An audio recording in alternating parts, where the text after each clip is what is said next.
Shalom, selamat malam saudara-saudara yang dikasihi Tuhan Yesus Kristus. Salam sejahtera buat saudara semua dimanapun saudara berada. Damai sejahtera dan sukacita oleh Roh Kudus melimpah senantiasa dalam hati dan kehidupan saudara semua.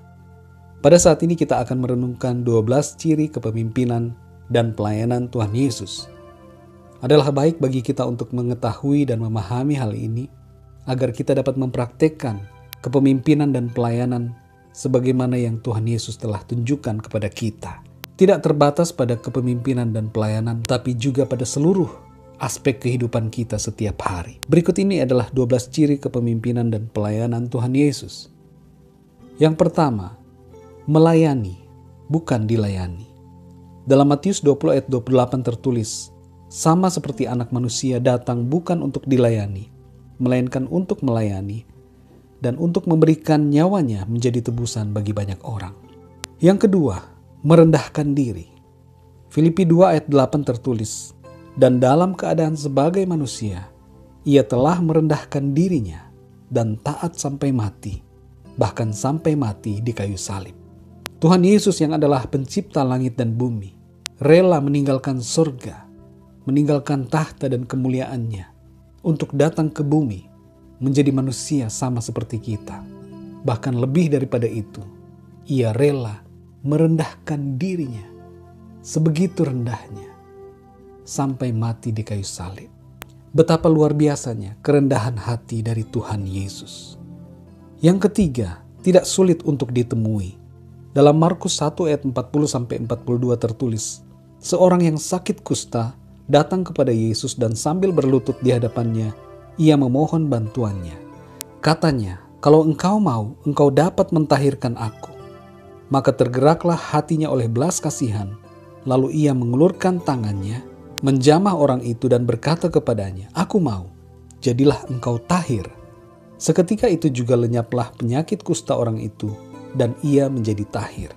Orang kusta adalah orang yang dipandang najis dan tidak dapat bergaul secara sosial dalam konteks masa itu. Namun demikian Tuhan Yesus dengan mudahnya dapat ditemui oleh orang-orang kusta. Dalam kisah yang lain Tuhan Yesus ditemui oleh 10 orang kusta. Betapa luar biasanya perhatian dan kepedulian Tuhan Yesus kepada orang-orang lain. Dia membuat dirinya mudah ditemui, sehingga orang-orang yang terpinggirkan dapat menemui Tuhan Yesus dengan begitu mudah. Yang keempat, saudara, mendelegasikan tugas pelayanan. Dalam Markus 6 ayat 7 tertulis, ia memanggil ke-12 murid itu dan mengutus mereka berdua-dua. Ia memberi mereka kuasa atas roh-roh jahat. Tuhan Yesus tidak melakukan tugasnya sendirian saja.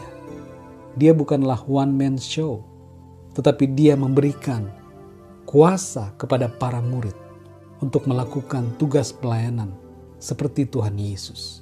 Dia memberikan kuasa kepada para murid, kuasa untuk menyembuhkan penyakit, untuk mengusir roh-roh jahat, dan untuk melakukan mujizat-mujizat seperti yang ia lakukan. Yang kelima, saudara, mendatangi yang membutuhkan. Dalam Lukas 13 ayat 22 tertulis, kemudian Yesus berjalan keliling dari kota ke kota dan dari desa ke desa sambil mengajar dan meneruskan perjalanannya ke Yerusalem. Salah satu ciri pelayanan dan kepemimpinan Tuhan Yesus, ia mengunjungi, ia mendatangi, membesuk orang-orang yang membutuhkan dia. Ia tidak hanya menunggu, tetapi ia dengan aktif mendatangi, mengunjungi orang-orang yang belum terjangkau. Yang keenam, tidak mencari keuntungan.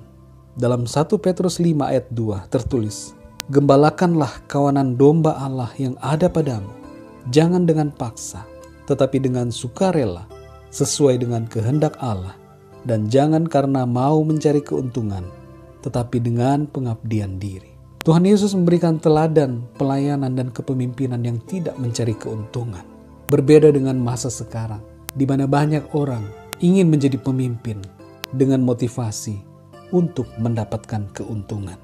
Yang ketujuh, memberi teladan. Yohanes 13 ayat 15 tertulis, sebab aku telah memberikan suatu teladan kepada kamu, supaya kamu juga berbuat sama seperti yang telah kuperbuat kepadamu. Tuhan Yesus tidak hanya pintar bicara, tidak hanya berteori, tetapi dia memberikan teladan hidup lewat perbuatan-perbuatannya. Dia menjadi teladan yang baik, yang sungguh luar biasa bagi kita untuk kita ikuti. Yang kedelapan, berkorban. Yohanes 10 ayat 11 tertulis, "Akulah gembala yang baik. Gembala yang baik memberikan nyawanya bagi domba-dombanya." Tuhan Yesus rela berkorban. Inilah salah satu ciri pemimpin dan pelayan yang baik, mau mengorbankan dirinya untuk orang-orang yang dilayani dan dipimpin olehnya. Yang kesembilan, mengasihi. Dalam Yohanes 15 ayat 13 tertulis, "Tidak ada kasih yang lebih besar daripada kasih seorang yang memberikan nyawanya untuk sahabat-sahabatnya." Tuhan Yesus mengasihi kita dengan kasih yang sungguh, yang dinyatakannya dengan pengorbanannya di atas kayu salib untuk menebus kita dari penghakiman dan penghukuman akibat dosa. Yang ke-10, menguatkan. Dalam 2 Tesalonika 3 ayat 3 tertulis, "Tetapi Tuhan adalah setia. Ia akan menguatkan hatimu dan memelihara kamu terhadap yang jahat." Dalam pelayanan Tuhan Yesus senantiasa menguatkan hati para murid dan juga orang-orang lain yang dilayani olehnya. Dia memotivasi mereka untuk kuat di dalam iman, untuk teguh percaya kepada Tuhan dan hidup dalam kebenaran. Ketika kepada Tuhan Yesus dibawa seorang wanita yang berbuat dosa, berbuat zina, Tuhan Yesus tidak menghakimi dia, tetapi Tuhan Yesus menguatkannya dengan pengampunan dan melalui kata-kata Tuhan Yesus agar perempuan itu meninggalkan dosa dan hidup untuk kebenaran. Tuhan Yesus juga menguatkan hati Petrus setelah Petrus menyangkali dia 3 kali. Lewat perjumpaan setelah kebangkitannya, Tuhan Yesus menyuruh Petrus untuk menggembalakan domba-dombanya. Yang ke-11, menyertai. Matius 28 ayat 20 tertulis, "Dan ajarlah mereka melakukan segala sesuatu yang telah kuperintahkan kepadamu. Dan ketahuilah, aku menyertai kamu senantiasa sampai kepada akhir zaman." Tuhan Yesus menyertai murid-murid, menyertai orang-orang yang percaya kepadanya. Inilah salah satu aspek yang penting dalam kepemimpinan dan pelayanan, yaitu penyertaannya. Sungguh luar biasa saudara, karena sampai sekarang Tuhan Yesus menyertai kita.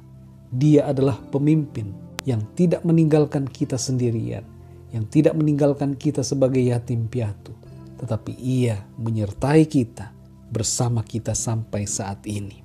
Yang ke-12 saudara, menepati janji. Dalam 2 Petrus 3 ayat 9 tertulis bahwa Tuhan tidak lalai menepati janjinya. Tuhan Yesus senantiasa memberikan janji yang pasti, bukan janji yang kosong. Ketika Tuhan Yesus mengatakan bahwa Dia akan bangkit, Dia bangkit. Ketika Tuhan Yesus mengatakan bahwa Dia akan memberikan Roh Kudus, Dia memberikannya kepada para murid dan orang-orang yang percaya kepadanya. Tuhan Yesus berjanji untuk menyertai.